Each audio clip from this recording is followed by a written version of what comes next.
Hi friends, ഇന്ന് നമ്മൾ പഠിക്കാനായിട്ട് പോകുന്നത് ദേശീയ കായിക വിനോദങ്ങളും അവയുടെ ജന്മദേശവും അതുമായിട്ട് ബന്ധപ്പെട്ട ഇമ്പോർട്ടൻ്റ് ആയിട്ടുള്ള ചില ചോദ്യങ്ങളുമാണ് നമ്മളിന്ന് ഡിസ്കസ് ചെയ്യാനായിട്ട് പോകുന്നത്. നിങ്ങൾ എൻ്റെ ചാനൽ ആദ്യമായിട്ടാണ് കാണുന്നതെങ്കിൽ സബ്സ്ക്രൈബ് ചെയ്യാത്തവരുണ്ടെങ്കിൽ സബ്സ്ക്രൈബ് ചെയ്യുക. അപ്പോൾ തുടർന്നുള്ള ക്ലാസ്സുകളും നിങ്ങൾക്ക് ലഭിക്കുന്നതാണ്. ദേശീയ കായിക വിനോദങ്ങൾ. ഒന്നാമതായിട്ട് നമ്മൾ പറയുന്നത് അമേരിക്കയുടെ ദേശീയ കായിക വിനോദമാണ് ബേസ്ബോൾ. അമേരിക്കയുടെ ദേശീയ കായിക വിനോദമാണ് ബേസ്ബോൾ. ഓസ്ട്രേലിയയുടെ ദേശീയ കായിക വിനോദമാണ് ക്രിക്കറ്റ്. ഓസ്ട്രേലിയയുടെ ദേശീയ കായിക വിനോദം ക്രിക്കറ്റ്. ദക്ഷിണാഫ്രിക്കയുടെ ദേശീയ കായിക വിനോദമാണ് റഗ്ബി. ദക്ഷിണാഫ്രിക്കയുടെ ദേശീയ കായിക വിനോദം റഗ്ബി. അടുത്തത് ന്യൂസിലൻഡിൻ്റെ ദേശീയ കായിക വിനോദമാണ് റഗ്ബി. അപ്പോൾ ദക്ഷിണാഫ്രിക്കയുടെയും ന്യൂസിലൻഡിൻ്റെയും ദേശീയ കായിക വിനോദം റഗ്ബിയാണ്. അടുത്തതായിട്ട് ബ്രസീലിൻ്റെ കായിക വിനോദം, ദേശീയ കായിക വിനോദമാണ് ഫുട്ബോൾ. ഇംഗ്ലണ്ടിൻ്റെ ദേശീയ കായിക വിനോദമാണ് ക്രിക്കറ്റും ഉണ്ട് ഫുട്ബോളും ഉണ്ട്. അപ്പോൾ ഇംഗ്ലണ്ടിൻ്റെ ദേശീയ കായിക വിനോദം രണ്ട് കാര്യങ്ങളാണ്, രണ്ട് സ്പോർട്സ് ഐറ്റംസ് ആണ്, ക്രിക്കറ്റും ഫുട്ബോളും. നമ്മളുടെ ഇന്ത്യയുടെ ദേശീയ കായിക വിനോദമാണ് ഹോക്കി. കാനഡയുടെ ദേശീയ കായിക വിനോദമാണ് ഐസ് ഹോക്കി. ഇന്ത്യയുടേത് ഹോക്കിയും കാനഡയുടേത് ഐസ് ഹോക്കിയുമാണ്. ക്യൂബയുടെ ദേശീയ കായിക വിനോദമാണ് ബേസ്ബോൾ. അതുപോലെ തന്നെ ചൈനയുടെ ദേശീയ കായിക വിനോദമാണ് table tennis. Cuba baseball, China table tennis. അടുത്തതായിട്ട് സ്പെയിനിൻ്റെ ദേശീയ കായിക വിനോദമാണ് കാളപ്പോര്. പാകിസ്ഥാൻ്റെ ദേശീയ കായിക വിനോദമാണ് ഹോക്കി. സ്പെയിൻ്റെത് കാളപ്പോരും പാകിസ്ഥാൻ്റെത് ഹോക്കിയുമാണ്. അഫ്ഗാനിസ്ഥാൻ്റെ ദേശീയ കായിക വിനോദം, ഇത് ഇടയ്ക്ക് ചോദിക്കുന്നതാണ്, PSC എക്സാമിന് മെയിനായിട്ട് ഒരു ചോദിക്കുന്നൊരു ഇതാണ്, ബുസ്കാഷി. അഫ്ഗാനിസ്ഥാൻ്റെ ദേശീയ കായിക വിനോദമാണ് ബുസ്കാഷി. ഇന്തോനേഷ്യയുടെ ദേശീയ കായിക വിനോദമാണ് ബാഡ്മിൻ്റൺ. ഇന്തോനേഷ്യയുടെ ദേശീയ കായിക വിനോദം ബാഡ്മിൻ്റൺ ആണ്. ശ്രീലങ്കയുടെ ദേശീയ കായിക വിനോദമാണ് വോളിബോൾ. അപ്പോൾ നമ്മൾ സ്പെയിൻ്റെത് കാളപ്പോര്, പാകിസ്ഥാൻ്റെത് ഹോക്കി, അഫ്ഗാനിസ്ഥാൻ്റെത് ബുസ്കാഷി, ഇന്തോനേഷ്യയുടേത് ബാഡ്മിൻ്റൺ, ശ്രീലങ്കയുടേത് വോളിബോൾ. അതുപോലെ തന്നെ ഭൂട്ടാൻ്റെ ദേശീയ കായിക വിനോദമാണ് അമ്പെയ്ത്ത്. റഷ്യയുടെ ദേശീയ കായിക വിനോദമാണ് ചെസ്സ്. ഭൂട്ടാൻ്റെത് അമ്പെയ്ത്തും റഷ്യയുടേത് ചെസ്സുമാണ്. ബംഗ്ലാദേശിൻ്റെ ദേശീയ കായിക വിനോദമാണ് കബഡി. ബംഗ്ലാദേശിൻ്റെ ദേശീയ കായിക വിനോദം കബഡിയാണ്. ഇറാൻ്റെ ദേശീയ കായിക വിനോദമാണ് ഗുസ്തി. ഇറാൻ്റെ ദേശീയ കായിക വിനോദം ഗുസ്തിയാണ്. അപ്പോൾ ഭൂട്ടാൻ അമ്പെയ്ത്ത്, Russia chess, Bangladesh kabaddi, Iran ഗുസ്തി.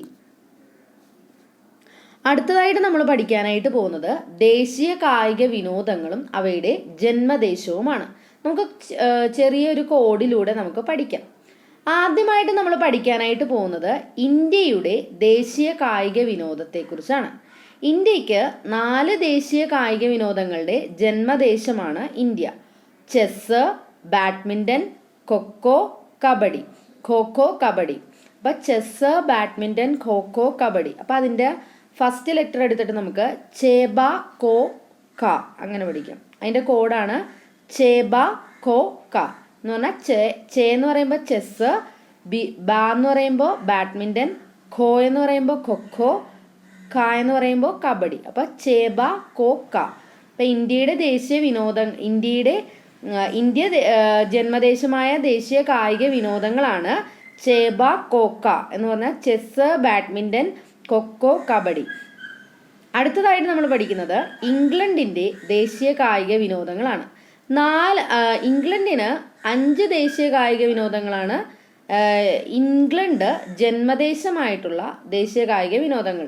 അതായത് താഴെ പറയുന്ന ഇത്രയും സ്പോർട്സ് ഐറ്റംസ് ആണ് ഇംഗ്ലണ്ട് ജന്മദേശമായിട്ടുള്ള സ്പോർട്സ് ഐറ്റംസ്. ഏതൊക്കെയാണെന്ന് വെച്ചാൽ അതിൻ്റെ കോഡാണ് ക്രിബെ നെ ബ്രി ടേ എന്ന് പറയുമ്പോൾ ക്രിബേ എന്ന് പറയുമ്പോൾ ക്രീ എന്ന് പറയുമ്പോൾ ക്രിക്കറ്റ്, ബേ എന്ന് പറയുമ്പോൾ ബേസ്ബോൾ, നേ എന്ന് പറയുമ്പോൾ നെറ്റ് ബോൾ, ബ്രീ എന്ന് പറയുമ്പോൾ ബ്രിഡ്ജ്, ടേ എന്ന് പറയുമ്പോൾ ടേബിൾ ടെന്നീസ്. അപ്പോൾ എന്താണ് അതിൻ്റെ കോഡ്?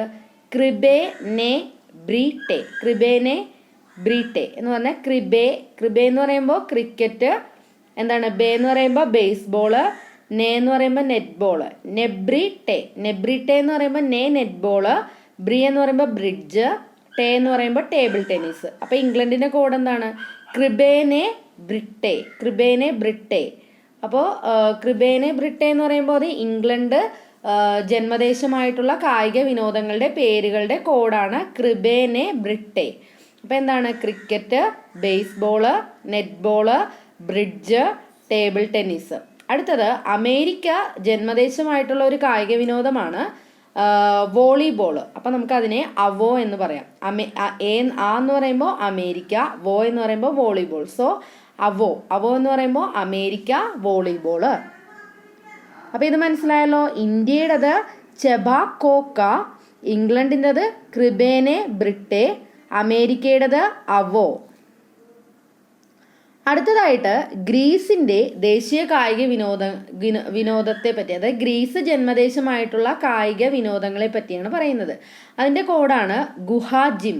ഗു എന്ന് പറയുമ്പോൾ ഗുസ്തി, ഹ എന്ന് പറയുമ്പോൾ ഹാൻഡ്ബോള്, ജിം എന്ന് പറയുമ്പോൾ ജിംനാസ്റ്റിക്. അപ്പൊ ഗ്രീസ് ജന്മദേശമായിട്ടുള്ള ദേശീയ കായിക വിനോദങ്ങളാണ് ഗുഹാജിം എന്ന് പറയുമ്പോൾ അത് കോഡാണ് ഗുഹാജിം.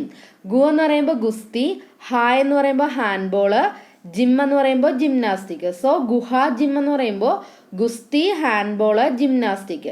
അപ്പൊ ഗ്രീസിന്റെ കായിക വിനോദം ഏതൊക്കെയാണ്? ഗുഹാ ജിം എന്ന് പറയുമ്പോൾ ഗുസ്തി, ഹാൻഡ്ബോള്, ജിംനാസ്റ്റിക്. അടുത്തതായിട്ട് നമ്മൾ പറയുന്നത് സുമേറിയയുടെ ദേശീയ കായിക വിനോദമാണ്. അത് ഒരെണ്ണമാണ്. സുമേറിയ ജന്മദേശമായിട്ടുള്ള കായിക വിനോദമാണ് ബോക്സിങ്. സോ അതിന്റെ കോഡ് സുബോ. സു എന്ന് പറയുമ്പോൾ സുമേറിയ, ബോക്സിങ് ആയതുകൊണ്ട് സുബോ എന്ന് പറയും. അടുത്തതായിട്ട് പേർഷ്യയുടേത് പോളോയാണ്. പേർഷ്യ ജന്മദേശമായിട്ടുള്ള ഒരു കായിക വിനോദമാണുള്ളത്, അതാണ് പോളോ.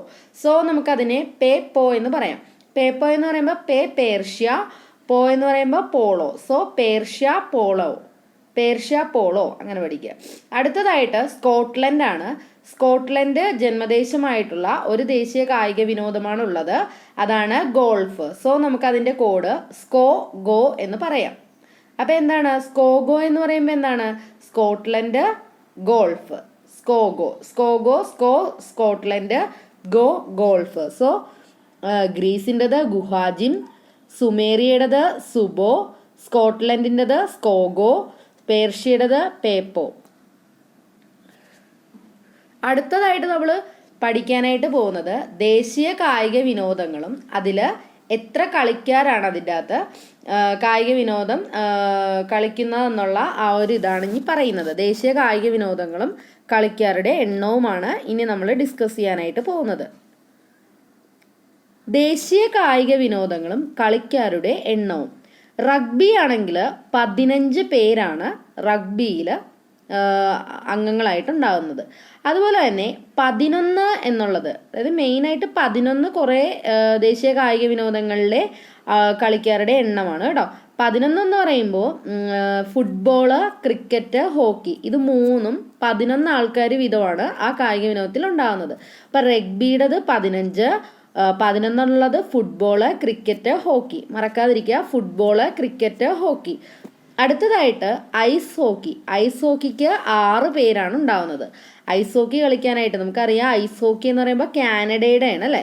സോ ഐസ് ഹോക്കി കളിക്കാനായിട്ട് 6 പേരാണ് ഉണ്ടാവുന്നത്. അതുപോലെ തന്നെ ബേസ്ബോൾ ആണെങ്കിൽ 9 ആൾക്കാരാണ് അതിൻ്റെ അകത്ത് ഉണ്ടാവുന്നത്. എത്ര പേരാണ് ബേസ്ബോളിനുണ്ടാവുന്നത്? 9 പേരാണ്. ഇതുപോലെ തന്നെ കബഡി, നമ്മുടെ ഇന്ത്യയാണ് കബഡിയുടെ ജന്മദേശം നമ്മൾ പഠിച്ചല്ലേ. അപ്പോൾ കബഡി എന്ന കായിക വിനോദത്തിൽ എത്ര പേർക്ക് ഒറ്റ ടൈം കളിക്കാം? 7 പേർക്കാണ് കളിക്കാനായിട്ട് സാധിക്കുന്നത്. അപ്പോൾ റഗ്ബി 15, 11 എന്നുള്ളത് ഫുട്ബോള്, ക്രിക്കറ്റ്, ഹോക്കി. അടുത്തത് ഐസ് ഹോക്കി ആണെങ്കിൽ 6, ബേസ്ബോൾ ആണെങ്കിൽ 9, കബഡി ആണെങ്കിൽ 7. ഓക്കെ, നെക്സ്റ്റ് വാട്ടർ പോളോ ആണെങ്കിൽ 7ആണ്. വാട്ടർ പോളോയിൽ എത്ര പേർക്ക് കളിക്കാം? 7 പേർക്കാണ്. അതുപോലെ തന്നെ വോളിബോൾ ആണെങ്കിൽ 6ആണ്, ബാസ്കറ്റ് ബോൾ ആണെങ്കിൽ 5ആണ് കേട്ടോ. അപ്പോൾ വാട്ടർ പോളോ 7, വോളിബോള് 6 പേരുണ്ടാവും, ബാസ്കറ്റ് ബോളിൽ 5 പേര്, പിന്നെ വനിതാ ബാസ്കറ്റ് ബോൾ ആകുമ്പോൾ 6 പേർക്ക് പങ്കെടുക്കാം. അപ്പോൾ അത് മറക്കരുത്. ബാസ്കറ്റ് ബോൾ ആണെങ്കിൽ 5 എണ്ണവും വനിതാ ബാസ്കറ്റ് ബോൾ ആണെങ്കിൽ 6 പേർക്കും അറ്റ് എ ടൈം പങ്കെടുക്കാനായിട്ട് സാധിക്കും. അപ്പോൾ എങ്ങനെയാണ്? ബാസ്കറ്റ് ബോൾ 5, വനിതാ ബാസ്കറ്റ് ബോൾ 6, അതുപോലെ തന്നെ ബീച്ച് വോളിബോൾ ആണെങ്കിൽ 2 പേർക്കേ കളിക്കാനായിട്ട് സാധിക്കത്തുള്ളൂ. അപ്പോൾ water polo 7, volleyball 6, basketball 5, വനിതാ basketball 6, beach volleyball 2. Okay, അപ്പോൾ നമ്മൾ ഇന്ന് എന്തൊക്കെ കാര്യങ്ങളായിരുന്നു പഠിച്ചത്? ഓരോ രാജ്യങ്ങളുടെ ദേശീയ കായിക വിനോദങ്ങൾ പഠിച്ചു.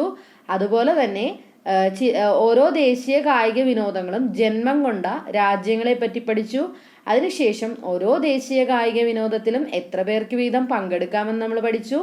അപ്പോൾ എല്ലാവർക്കും ഈ ക്ലാസ് ഉപകാരപ്രദമായെന്ന് വിശ്വസിക്കുന്നു. ക്ലാസ് ഇഷ്ടമായെങ്കിൽ ലൈക്ക് ചെയ്യുക, ഷെയർ ചെയ്ത് കൊടുക്കുക. അതുപോലെ തന്നെ ആദ്യമായിട്ട് വീഡിയോ കാണുന്നവരാണെങ്കിൽ തുടർന്നുള്ള ക്ലാസ്സുകൾ ലഭിക്കുന്നതിന് താഴെ കാണുന്ന സബ്സ്ക്രൈബ് ബട്ടൺ ക്ലിക്ക് ചെയ്ത് തൊട്ടടുത്തുള്ള ബെൽ ഐക്കണിൽ ഓൾ എന്ന് പ്രസ് ചെയ്യുക. Okay, thank you.